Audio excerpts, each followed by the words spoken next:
শ্রী শ্রী মায়ের কথা। স্বামী শান্তানন্দ মহারাজ বলছেন, একদিন খুব দূর, সম্ভবত শিলং থেকে এক ভক্ত এসেছেন মাকে দর্শন করবার জন্য। মা তখন সবেমাত্র তেল মেখেছেন, গঙ্গায় নাইতে যাবেন। দূর থেকে এসেছেন ভেবে পূজনীয় শরৎ মহারাজ বললেন, নিয়ে যাও, দূর থেকে প্রণাম করিয়ে আনবে। তেল মেখেছেন, কাজে পাদস্পর্শ যেন না করে। ভক্তটি কিন্তু প্রণাম করতে গিয়ে দুহাতে মায়ের পা দুটি জড়িয়ে ধরল। বলতে লাগলো, মা, আমার কি হবে, আমায় কৃপা করুন, ইত্যাদি।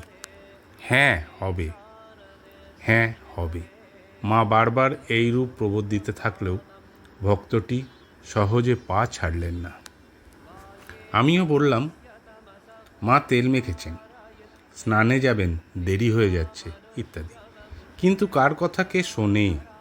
অনেক প্রবোধ দেবার পর ভক্তটি তখন মার পা ছাড়ল।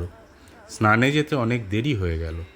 পূজনীয় শরৎ মহারাজ আনুপূর্বিক সব কথা শুনে বললেন, মায়ের অসুবিধা হচ্ছিল, তুমি জোর করে পা ছাড়িয়ে দিলে না কেন?